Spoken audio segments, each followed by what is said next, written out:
I'm extremely excited to introduce Professor Nader Tavassoli, who will be welcoming and moderating our second panel on fan engagement. Professor Tavassoli is a marketing professor here at London Business School. He's also the non-executive chairman of the Brand Inside.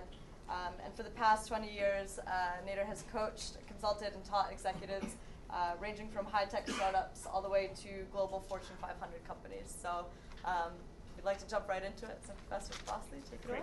Thank you. All right, well, thanks for coming back after the break. My brain is full. It was an incredible panel, and I really think it set the stage for this panel as well.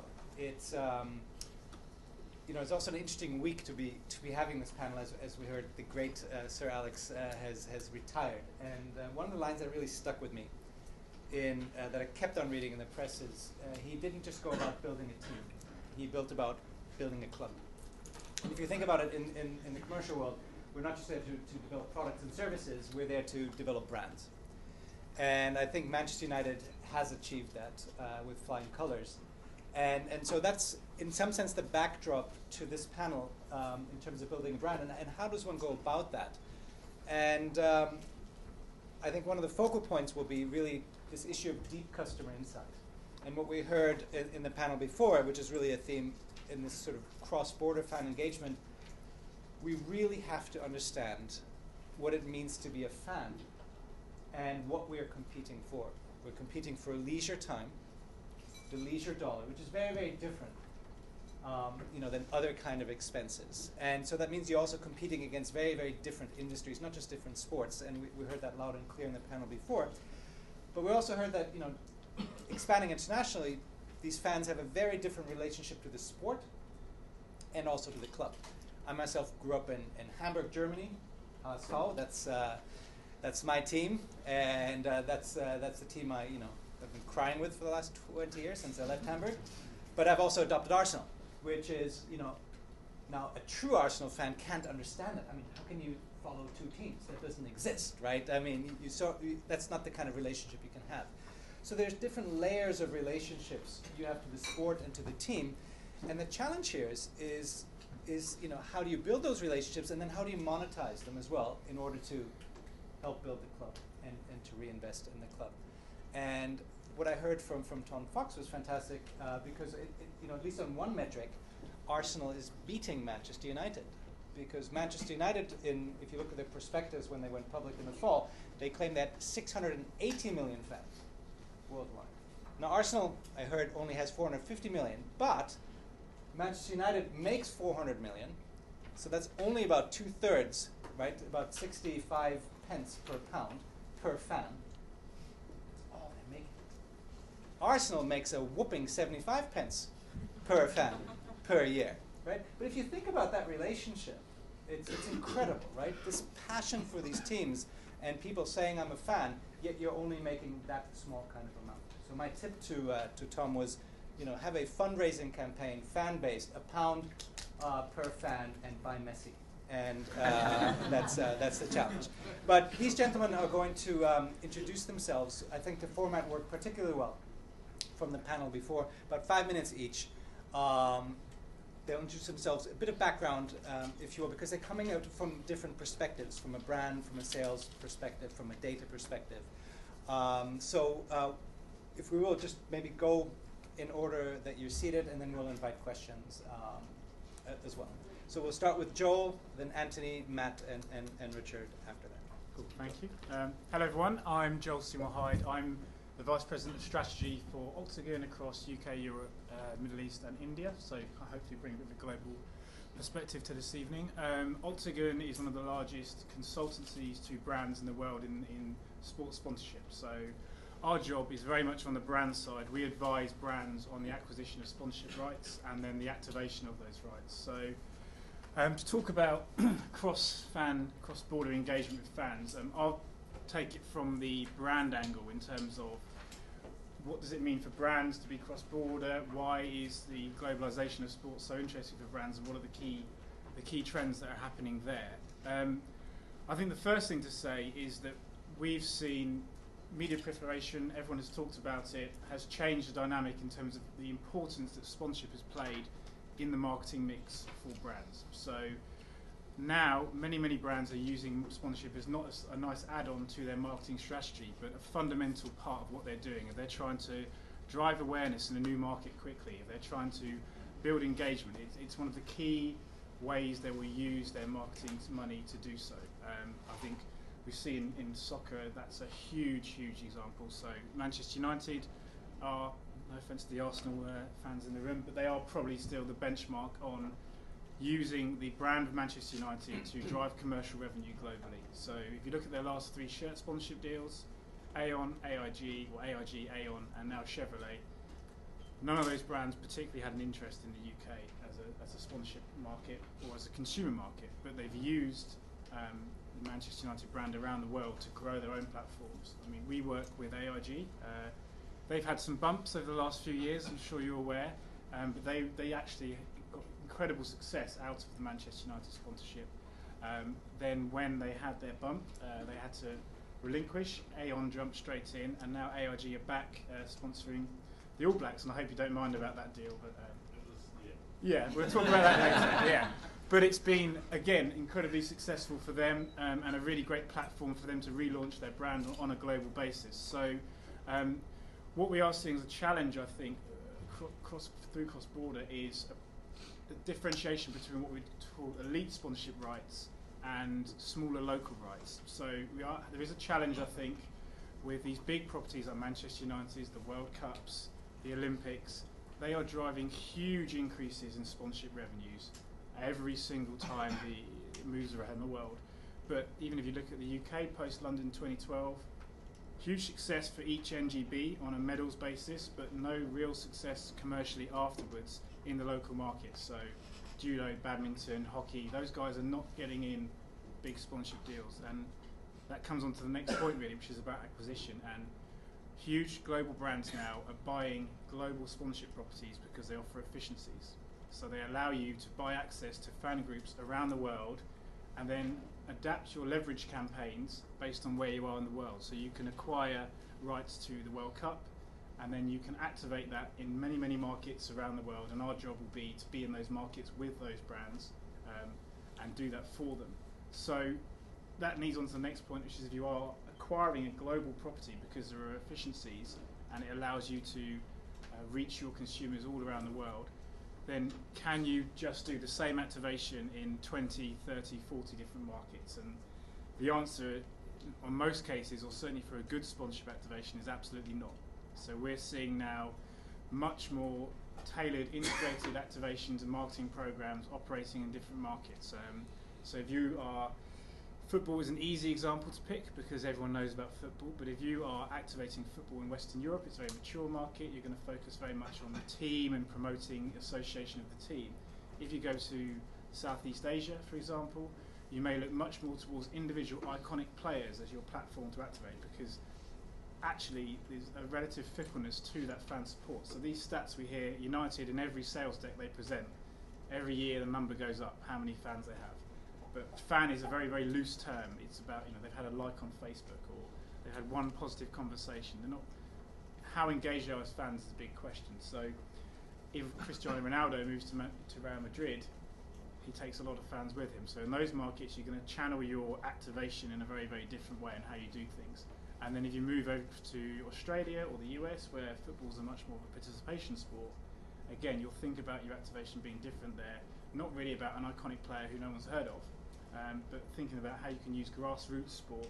Football's a grassroots platform to do the same job. So it's an incredibly interesting time to be in the industry, and the cross-border and the globalization of sport offers huge amounts of opportunities, but it also presents challenges both in terms of how you're going to activate, and I think for smaller rights holders in terms of how they can grow their commercial business when you've got huge brands spending big money on big properties but maybe neglecting some of the small properties. So that'd be a quick overview to start.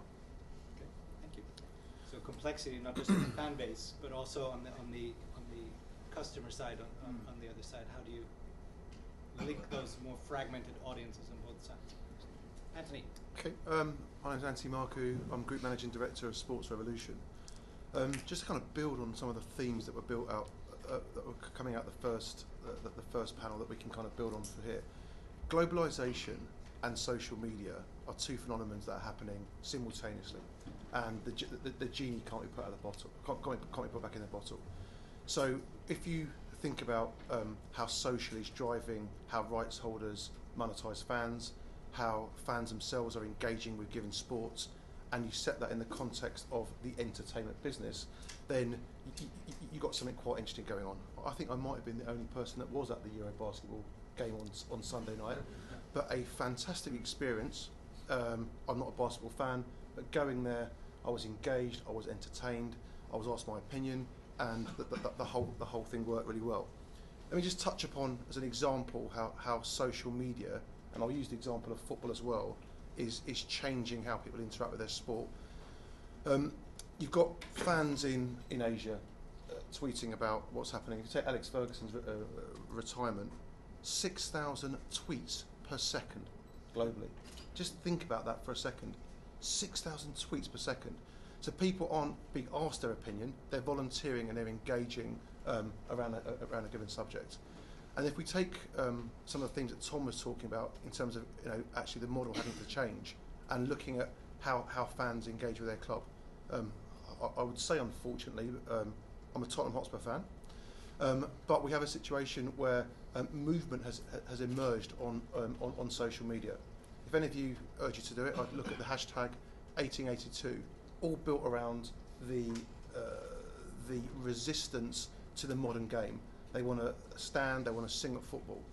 And clubs that fail to do that and have failed to engage social and go, and Alex Ferguson's a good example, Man United don't engage Twitter. They think they're bigger than the social sphere, and that's a decision they've made. But on that 1882 movement, they decided just to turn up at under 21s games. So 1,500 people turn up at Barnet on a Monday night to watch Spurs versus Arsenal under 21 game. Those people meet in pubs, they're spending beer, they're buying t-shirts, they're buying fanzines, and that is money, quite bluntly, that is leaking from the game. And they're doing that because a club and a federation is arrogantly assuming they can't engage with those consumers. Well, if you don't consume with them and don't engage with them, they're going to decide to do it themselves. So that's not going away, that's going to happen. And I look at Gary Neville and what he's doing now around the Manchester United Supporters Association. He's going to do and understand the latent value of that club, build his social platform around that, build his brand, and there'll be revenue being sucked in.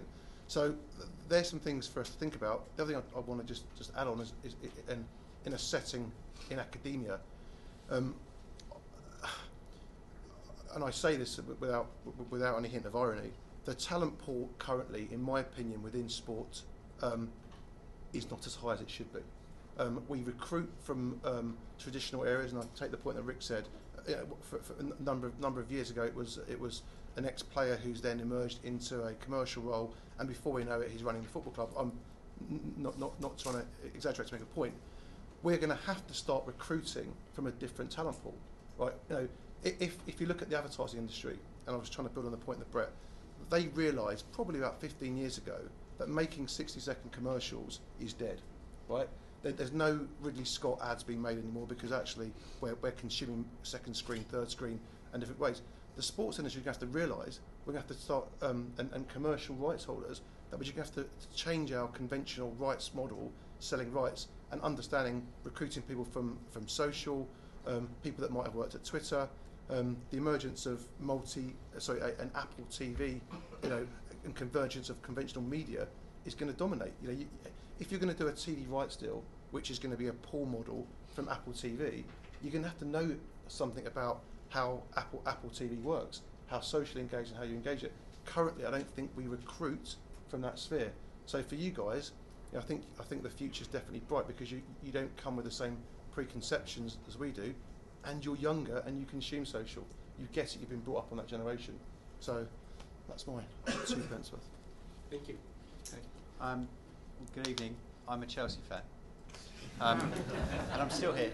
My name is Matt Rogan. I'm MD of Two Circles. We've been in existence for just under 2 years as a business, and our premise is to help sporting organisations, whether that be clubs or federations or governing bodies, synthesise and understand the customer data and the other data sources that they hold in their organisation, and use that to their own commercial advantage, whether commercial advantage, if you're a governing body, means driving participation and understanding why certain areas of your customer base are lapsing, whether commercial advantage means understanding what the ideal architecture for a membership strategy might be and launching that, whether commercial advantage means trying to understand demographically what the most sensible sales strategy is for Sri Lanka, West Indies on a Wednesday in Cardiff in the Champions Trophy this summer.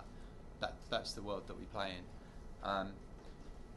We've grown from 3 people in September 2011 to 24 today, which probably gives you a bit of a sense, to echo Antony's point, around how the world is changing. We don't hire from sport, pretty much.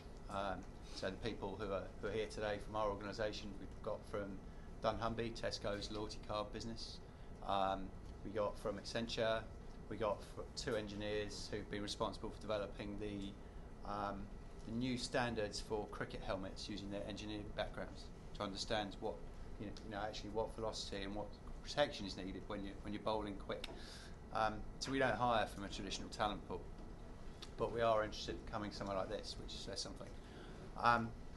I guess to Antony's point, yes, I agree around the social point. Yes, I agree around understanding the future of technology, which is why we know these 2 gents pretty well.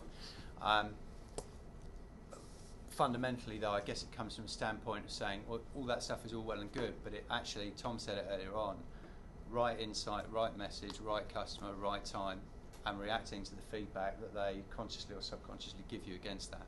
So, yes, all of these front-end marketing techniques are useful and beneficial. We see ourselves and often find ourselves working next to the customers, clients that we're working with, almost without wanting to use the NFL analogy, but we use it a lot in our business as the quarterback. So we're calling the play based on the data that we see, and then expertise like this is making the play happen. What we tend to find is that creates some uncomfortable truth, actually, in terms of either domestic or international fan engagement. So the Champions Trophy example I gave you earlier on, it sure as hell creates a challenge to traditional PR spend when you start actually understanding which demographic is going to buy in which time and why for an event this summer. There's an awful lot of wasted money going out there. I guess from an international perspective, we know each other from many places, but in particular, somewhere like a rugby club, right? And actually, what is an international fan in a rugby club environment? Is an international fan a British expat living in Hong Kong who happens to be a fan of Harlequins? Or is it somebody from Hong Kong living in London who happens to live 2 miles from the Stoop? And actually, I think the world of data and the world of digital is starting to break some of that stuff down, actually. So on one level, I challenged the whole premise of cross-border fan engagement, because actually, what's the border? The border, no, I know. I'm Richard Ayers, and I'm not a fan. I feel like that was an AA meeting thing. I'm Richard Ayers, and I'm not. I wasn't brought up on football, so I didn't particularly follow it. Brought up on cricket and rugby instead. And so when I went to work at Manchester City a couple of years ago, 2.5 years ago, as an external consultant who knew nothing about the football environment, it was fascinating, absolutely fascinating. Partly because my instinctive reaction was, so you charge these guys a lot of money for a season ticket, and then you flog them a new shirt every year, and as far as I could tell, that was it. Right? You give them sod all else during the rest of it, and yet they pour love on the club. Incredible sort of intensity of emotional devotion. And really, that formed the basis of. So the last couple of years, Man City's done an awful lot of digital stuff and an awful lot of fan engagement, and it came from that moment of realizing that really all you had to do was give access. Give access, just facilitate the love that all these fans had anyway. You were feeding this intensity of emotion, and the more you could do, so all the behind-the-scenes stuff that we did, that was about building that fan base. Now, if I fast forward a couple of years, you get into we'd be doing a whole bunch of work with MLS in the States. Totally different, kind of fascinating, because you've got, on the one hand, you take Houston Dynamo, has a hardcore fan base of what they call supporters, but the guys who are fully standing up and chanting and singing throughout the whole entire thing. Only 500 of them. And then you get this big gap of sort of where in the UK and England you would have this kind of gradation of people who were sort of hardcore fans, or sort of hardcore, all the way down through the I sort of support them because I grew up on, down to people who don't really give a damn. Right? In the States, you get this hardcore, small numbers, and then you get a big gap, and then you get a lot of people who quite like going to sport and will happily go, or their kids play it and they're soccer moms, or that kind of thing. So they've got a weird dynamic to be able to deal with. And that's in Houston. You go up a few hundred miles and you get to Portland or Seattle, incredible fan base. Portland has a 25,000 seater stadium and it's full all the time, and they absolutely there. Some of the Vancouver Whitecaps fans went to because it's part of the experience in the States is about the intensity that you don't generally get in baseball, NFL, basketball because of the breaks in the game. So they sell it on the intensity that you get. And some of the Vancouver Whitecaps fans actually got turfed out of an NHL, a hockey game, because they wouldn't sit down and shut up. They were just stood there chanting throughout and chanting and singing songs. And they got asked to leave by the stewards because that's isn't what you do at that particular type of game. So you get this kind of weird sort of dynamic going on there. The one thing I'd pick up from the previous panel that I would disagree with Tom in particular on was he said at one stage, the number of them mentioned how digital was an incredibly powerful force and new technologies, and Rick was mentioning smart TVs and broadband expansion, all of which is very true, and all of which, I used to run the portal for Tiscali, one of the big ISPs in Europe. So I'm, that broad content to sell broadband world is done a lot of that. But Rick said if you want to break into a new market, you need to be using TV because that's where you get mass audience. You test your audience, you test your commercials. And actually, I would say you use digital as your recon unit. Right? You send in digital first because that's the way you can tell so much about an audience and the fan base, and you can interact and you can engage. And in fact, some of the stuff we've been doing more recently with City is we've been building the content selection. So take the Middle Eastern, the Arabic service that is done. The live match Twitter is done by a bloke who we've known has been a fan for 3 or 4 years because he's been an active tweeter back in 2 or 4 of the club. And we got to a stage where we went, do you know what? This guy is perfectly sensible, normal, he's actually a good, knowledgeable football fan, and he will tweet for us in Arabic live every game. So you end up being the first EPL team that's doing live Arabic tweeting from a match. And that's really easy, and by the way, doesn't cost us anything. And then you get fan-created material, which, if filtered correctly, if curated in the right way, gives you this incredible bond with the local audience. It's contextually, culturally relevant, which is really important. Final point. Something I had to do at City because we didn't have any video rights. So when faced with that question of how are you going to build an international audience? And by the way, you can't use any of the footage from stuff that actually goes on the pitch. It's a tough challenge. But the way I took it was down the line of the data, the performance data from being on the pitch. Because I think digital has a really big advantage over broadcast. Having come from a broadcast world, broadcast has to hit one audience. When you're a program maker, you have to think that there is an audience at the other end of this who you're going to receive. And you know there might be a range of people, but editorial tone, when you're writing your script, when all you're doing that stuff, you have to pick it. You have to pick one audience because what you don't want to be doing is you've got to try not to patronise one lot and try not to sort of go over the heads of the others. You've got to sort of try and balance it right. Digital, the audience can self-select. And one of the key challenges you've got when you're trying to grow an international audience is there's this sort of, these two axes of fan love and fan knowledge. And fan knowledge might be, you can get a guy in Indianapolis who's a Man City fan who was born and brought up in Indianapolis who's obsessed and therefore knows everything about the club and about football. Or you can get somebody in the UK who's like me, who's kind of vaguely a floating voter who quite happily go to a game, frankly knows fuck all about football. I'm happy to be educated though. And then somewhere in there you can start targeting the right kind of audiences. So what we did with data, I coined this rather idiotic term datainment, but we found the sports data and we can find ways of turning that into explorable media that has almost a kind of games feel about it, like a sort of FIFA 13, Football Manager, maybe some arcade games kind of cross thing where you're using that data to be able to give people an experience of the sport and an understanding of the sport at their level so they can then fall in love with it. That's probably enough for me. Thank you. So lots of different perspectives on this issue of brand, deep customer insight, and particularly one point, it's not just enough to understand separate customers, targeting them separately. We've got to be careful what happens across customer groups, because as you said, the core is kind of it fuels this fan-based engagement that you're trying to drive, which is at the core of the brand or the club. We'll take questions from the audience.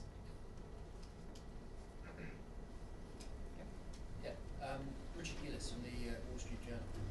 I've just got this question about as fans get further away. So if you're a club, and if you're Arsenal or Manchester United, how promiscuous are those clubs in other territories? And I'm just wondering, in terms of, we take for granted that there's a loyalty there, but actually, quite often they're following winners and they're following stars.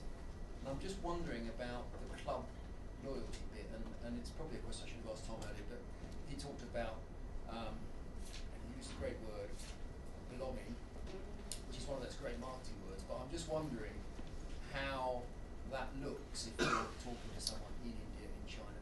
The top line sounds fantastic, but I'm just wondering, below that, what it looks like. I think we're at year zero in this world. I grew up supporting and falling in love with football at a certain age, born out of my local community. That was the team I done.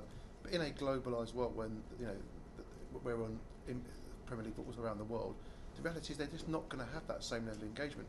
But we're at year zero, so you reach out to them and then you build that loyalty. You go and speak to them, and one of the points I think is quite interesting about the Arsenal shops, and it's nothing to do with being a Spurs fan, but generally closing down, it seems obvious, but to go and build bricks and mortar and to build loyalty that way and get them to buy shirts and build the Man United model of building bars that no one goes to in Asia, it seems quite common sense, because actually they actually support 19 other teams as well.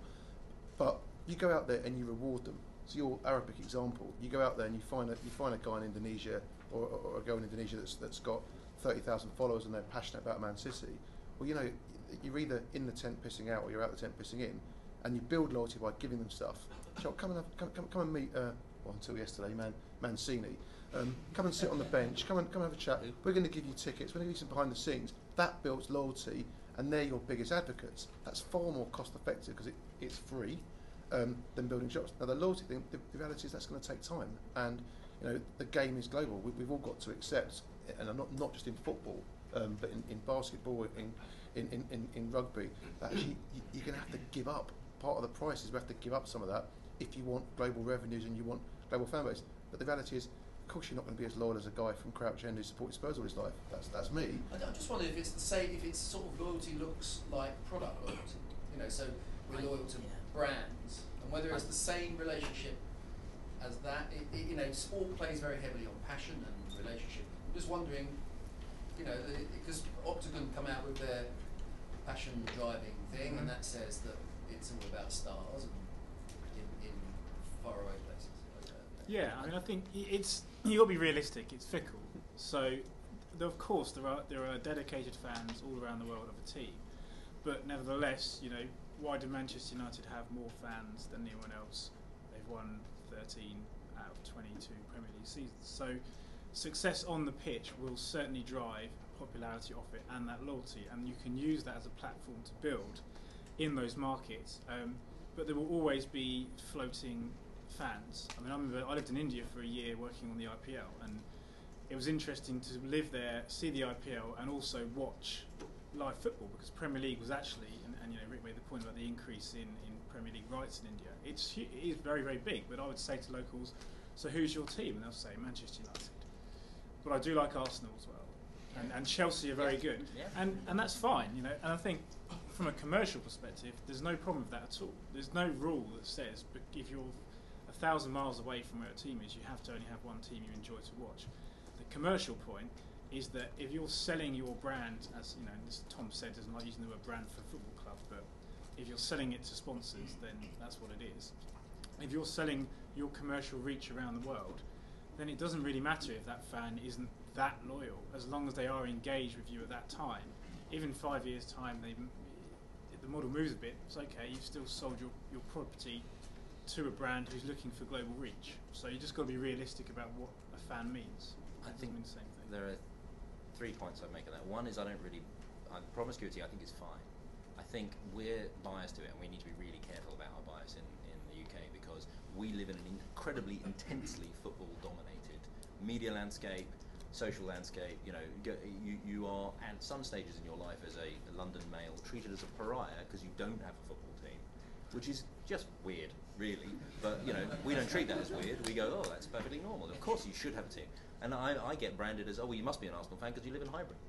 I'm like, and kind of emotionally, sort of, yeah. But, you know. So I don't think there's a problem with promiscuity, and you're absolutely right. You get a lot of people say that it's almost like backing horses. There's a sense of, well, I fancy United in the league, but City in the cup, and so in Europe, and that's okay because I'm following individual brands. So that brand loyalty thing, I think, is weird.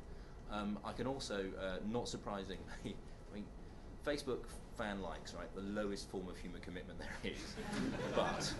but you know, even as a vague measure, there are. If Tom was still here, there are 1.4 million people who like Tom's Arsenal page, who also like the Man City page. Right, so what? You know. You gonna say something? No, only that I think that the analogy of promiscuity is interesting and potentially quite dangerous. There comes a point where you stop becoming promiscuous, allegedly, when you get married. And for me, as a Allegedly. as a 5-year-old, the moment where my allegiance was cemented was when my dad gave me a Chelsea shirt and said, "Sorry, son, I know they just got relegated, but you're a Chelsea fan." And I just wonder, in 20 years' time, if we never get to the stage internationally where that bond is so strong for the person who's on Manchester United's webpage and an international member right now, who hands a shirt to his son and says, "I bought this in the market, that's your club." I don't know. The core issue actually comes back to something Alistair said earlier on. In media world, we would call it the attention economy. Is the issue? That's really the issue. I'm not actually so worried. A lot of the football clubs, frankly, any of the sports clubs, they get incredibly focused on the other people in their league, and I always kind of think, why that? That's not an issue, right? The issue is the cinema, the TV, the this, the that, the whatever, all the other brands who are cramming their space. I mean, the nature of the digital explosion of services and proliferation of devices and time, whatever, is that they're getting a billion things thrown at them every second, and how the hell are you going to take 30 seconds of it? That's the real challenge. Yeah, totally agree. Take another question over here. Yeah. I am Killian McMahon, MBA this year, and Liverpool fan for my sins. See, there you go. It's not a confessional. Yeah. It's all right. It's all right. With all this data around branding and advertising, do you see, or is it coming, a day where we link players' wages to their brand and what revenue they're driving so that they pay for themselves? Why don't they do performance-related pay? Do I see a day? Perhaps ready. You know, going to Madrid was clearly. I'm 39 and used to play right midfield. Paris Saint-Germain didn't offer me 30 million quid for a season. Yeah. And it's also how you segment your deals as well. So, you know, with players now, a lot of them, there's a big debate, clubs versus players, and who owns their image rights. So that's the easiest way to take that data in terms of brand and start to monetize it in a clear way. So players in their contracts will say now, okay, my salary is X, but I keep my image rights because they're worth more to me, or conversely they won't. And that's one way. And you know, football's had a long history of performance-related pay, so there's no reason with a particularly unscrupulous or /savvy agent you could develop interesting opportunities there to negotiate on salary costs versus commercial benefits. I mean, as a fan, I think it's horrendous, but but the reality is it's here. And then if you look across the pond, and what is now becoming the annual NBA walkout, we're going to collectively bargain in old-fashioned trade union style. That's it, living and breathing. They're going, we're going to down tools until we get the right deal, which is interesting when you think about financial fair play. You think about the point that Rick was making earlier on about salaries getting out of control. We're just giving it straight to the players. That is democratisation. That is their living and breathing. It's happening in front of our eyes. Now, is it good for the sport? Is it good for the game? I'll let you decide. But it's where does it end? Because put yourself in. We used the phrase earlier on, fan engagement. Put yourself as, should we call them customers for a second? Sport is becoming expensive because the talent is drawing, as in the talent on the pitch, on the court, is taking the money out of the game. And I come back to it again. Only in the mid 80s I could go along as a 15-year-old kid. I could pay £2. I could stand behind the goal, notwithstanding it was a horrendous environment, but I could do that. Now as a 15-year-old kid, with your allowance, Saturday shop money, whatever it is you're doing, the other challenges in your time, going out to a nightclub, going to a concert, that worries me, because the feeling of the game, they've got more alternatives, and that's the worry. And also when the experience becomes better via second screen in your living room, which it is starting to be, and certain sports are doing that, than in the arena itself, then you've got problems. And that's not a football, not an EPL. That's a general sports issue. They're going to have to address that whole dynamic. The data related stuff. I was developing a bunch of data products with Man City, and I don't know if you saw the RFU's IBM Tri Tracker that we did during the Six Nations. So that was my baby, and even with those ones, we butted up against internal politics, in particular the sports science department, who were concerned about player performance data becoming too transparent, so that it would affect the player's value in the stock market, effectively, the player's psyche, and also it being competitive advantage to other teams. And as a media perspective, I thought that's ridiculous. We can find ways around this. If we can use financial data from the stock market and make it public, we can find ways of fuzzying it, delaying it, changing it, giving averages, whatever it is. But there is a very serious concern about player performance data being something that you need to be very careful about. Never mind the fact that some of the work I've been doing with Harlequins, actually the GPS tracking data that they get falls under the player's medical data, and therefore actually it's a player's personal IP issue that you have to do with the RPA and get that negotiated as well. It's not club data anyway. Back in. You sort of touched on this in the previous answer, but I was wondering, as teams and leagues get better at the fan engagement, the digital explosion behind the fan engagement, to what extent does all of that then cannibalize the in-stadium experience and ticket sales and whatnot? And I guess the context behind that is the NFL. In America, a lot of teams are experiencing, you have 2 screens, you have your tablet, you can play fantasy football, so that the ticket drive and the push to go in stadium is a little bit less. So to what extent are teams maybe bringing some of that digital explosion in stadium to better the experience there? That's your territory, right? I mean, as any of us, but I mean, the reality is, and I'm going to state the obvious, and fun enough, City had started to do it. There's other clubs are rolling out. Unless you put connectivity in sports arena, and we might hark back to the great old days when it was beer on the floor and people were gone. We have to engage them on their level, and if you can't upload, download, tweet, engage, text your friends because there's no Wi-Fi infrastructure, forget it. We're going to have empty stadiums in multiple sports, and that's just consumerism out there, smacking us in the face. Again, that's just the world we live in, because you can get a better experience at home. I was in the Barclays Centre 5 weeks ago, and I don't want to say the game, but I was shocked at how many people were not in the stadium, as in the seat, but supping Bud Lights in the thing, engaging. Now, how do you address that? Well, if there's 5 games a week and you can watch different games at the same stadium, you're going to get promiscuity. But a starting point is actually giving them what they want in their seat around an infrastructure. And then the premise becomes, okay, well, fundamentally, how do people get access to that? Well, they probably have to provide some data. The question then becomes, well, how do you use that data to improve the experience in the stadium for that 2, 3, 4 hours, whatever it is? But then, what do you do for, if you're the NFL, you've got 8 home games a year, what do you do in the rest of the time with that data to actually make it a year-round relationship as opposed to 8 quick hits? So, opportunity for engagement, challenge perhaps for a couple of hours, but only if you don't have good marketing. There's a lot of fear in the industry. I mean, is this fair to say? There's a lot of fear. There's a lot of fear in the industry. A lot of people kind of going, "Oh my God, they're going to stop coming to our stadiums," or just saying, and what a surprise! It's usually gentlemen of a certain age and a certain cultural background who don't really use any second screen devices anyway, saying, "Oh, but we don't want people distracting from the value of our game," and so it's all ridiculous, right? And give it 5 years, we won't even be having the debate. And so progress goes on. But I mean, I went to the Arsenal Wigan game last night, and as I always do, I kept an eye on who's using what screens and who's tweeting and whatever. Actually, really, really low levels. Almost nobody, because they were locked on what was a really important and exciting game. But literally, half-time whistle went.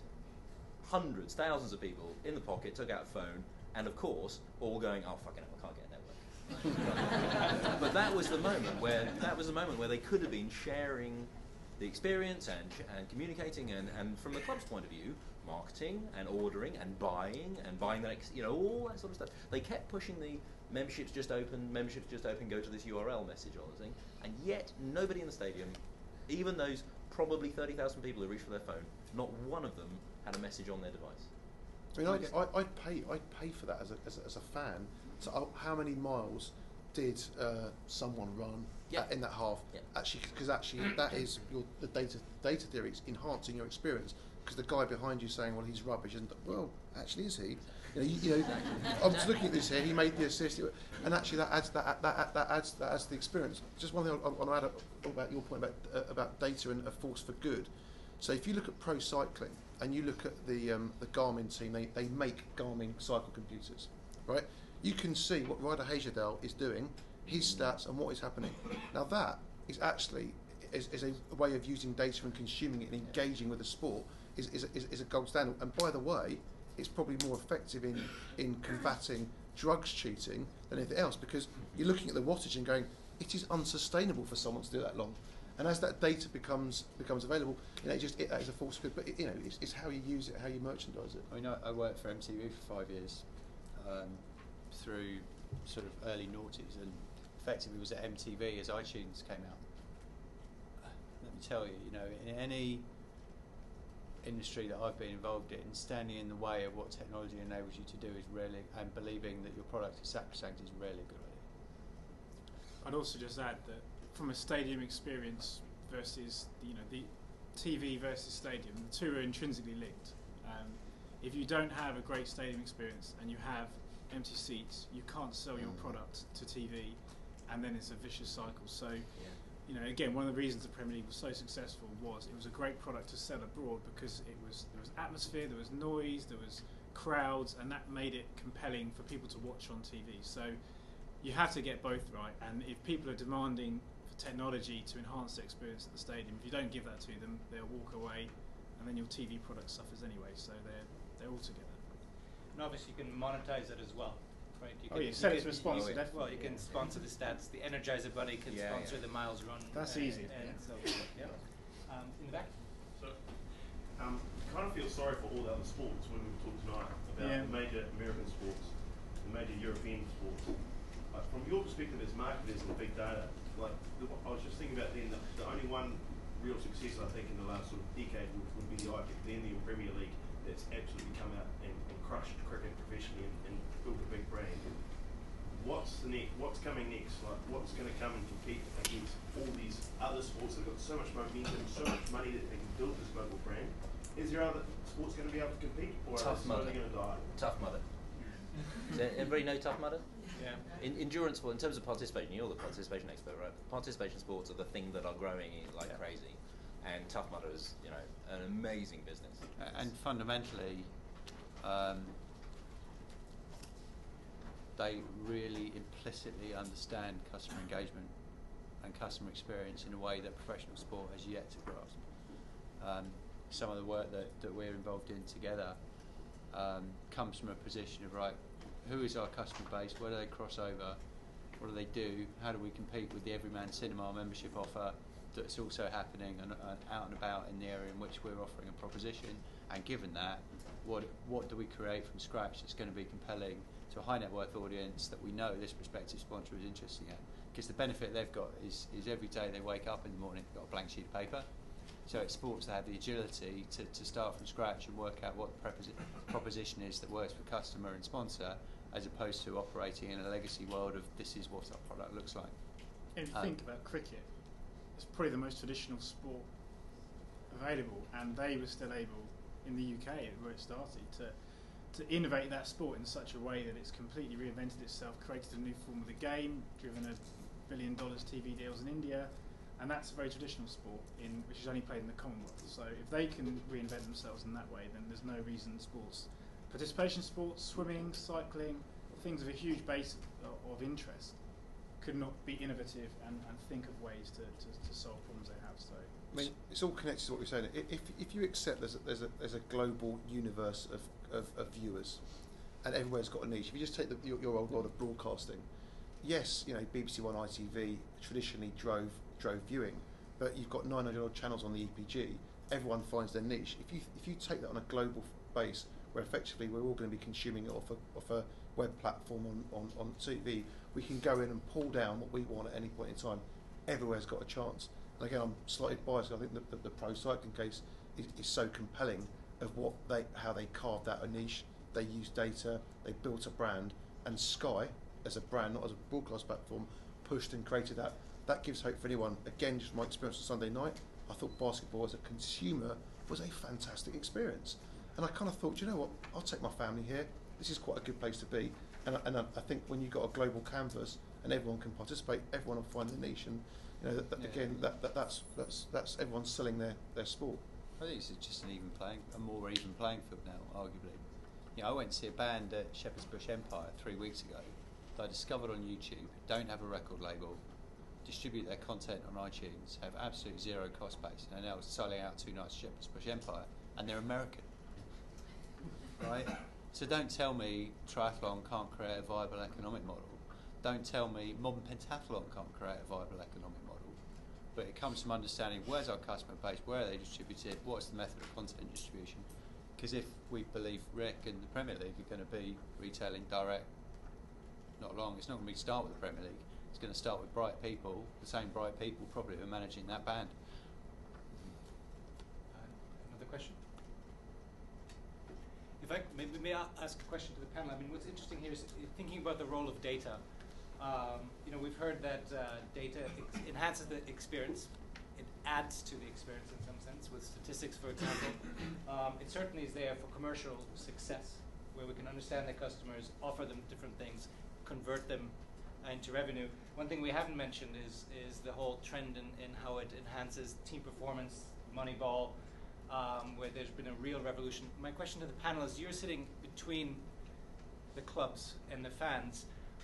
When I think about the history of the club card at Tesco and how many companies are trying to emulate that success, there's a huge cultural gap inside the sports organizations because it's really a culture change. Yeah. What's your experience, what's your view on that in terms of getting clubs to adopt this, any one of these 3 ways in order to change their behavior? I think I talked about the fact that we look for academics and analytics when we recruit. There's a third pillar to that, which is emotional intelligence. My background is I ran a leadership development business before I set 2 circles up, and fundamentally we're creating something different here, and the first reaction is denial and resistance and insecurity. A lot of the time, you all know, different when we're landing it in clients. So the way in which you bring data alive in a rugby club that's an archetypal ex-amateur organisation, or a governing body, or even a federation like the ECB, is you ask a lot of questions, you synthesise it and share no more than 4 numbers in the first session that you have, and you hold their hand gently to the extent that you're actually facilitating a cultural change that happens to be about data, as opposed to coming in and selling a service with a big deck of numbers that proves how clever you are. It's not going anywhere. It reminds me, it's getting easier. Yeah. Yes, sport is sort of, I think sport and weirdly luxury goods are the 2 sectors that are coming to this, not quite last, but like really late, in terms of adapting.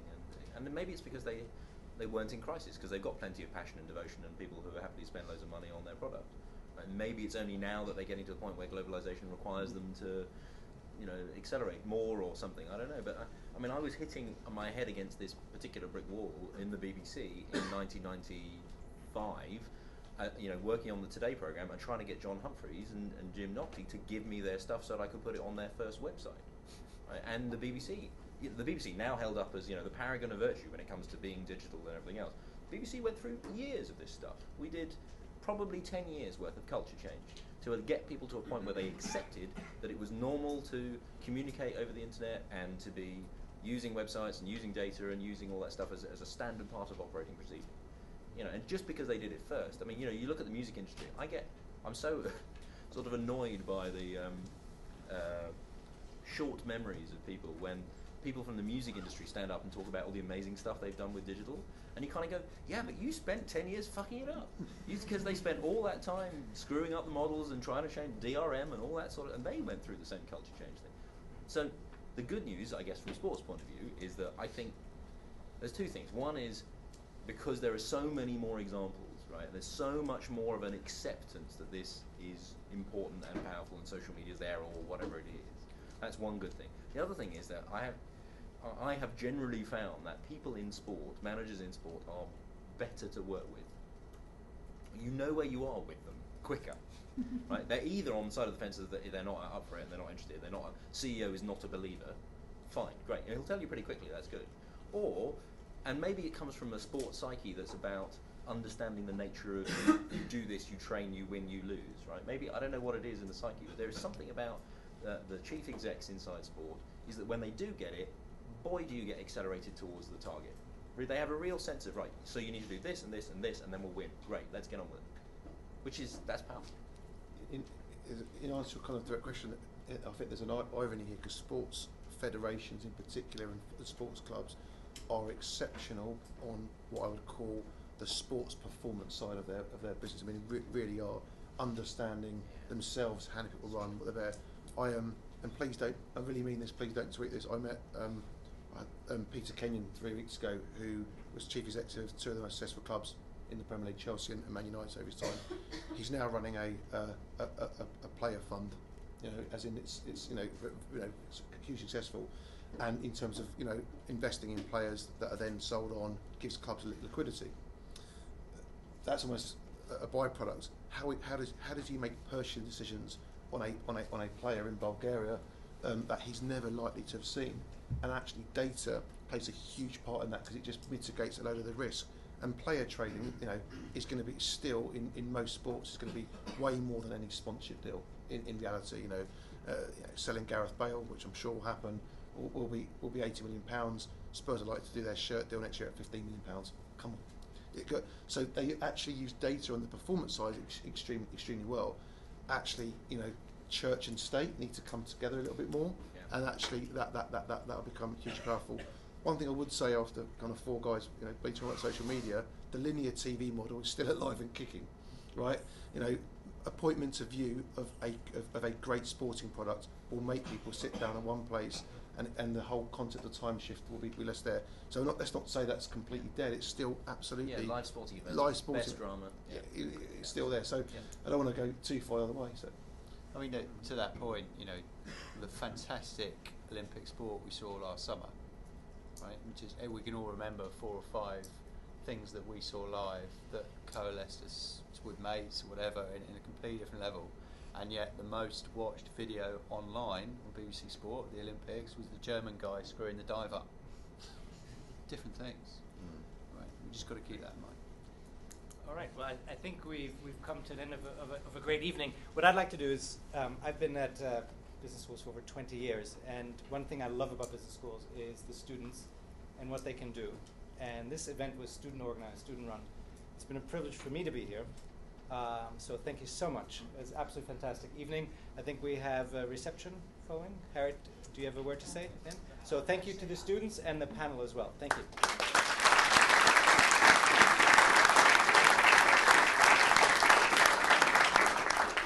So with that said, I'm going to be very quick. We have drinks and food that await us. I'd like to just say a couple brief words. What started off as an ideation for a sports business conference 6 months ago became a reality this evening, and that was in no small part due to the folks over at Ayers and all the support that they provided us in organizing this event tonight, so thank you very much. I'd also like to thank Professor Voss and Professor Tavassoli for 2 amazing panels this evening. And third, our co-chairs, Harriet and Richard, did a phenomenal job over the last 6 months in terms of guiding us through uncharted waters, so thank you very much. And lastly, I'd like to give a very warm thank you to our speakers and the organizations they represent in terms of supporting us with our ambition of creating a conference revolving around the business of sport, and really their buy-in in terms of what we're trying to do as a club. So thank you very much.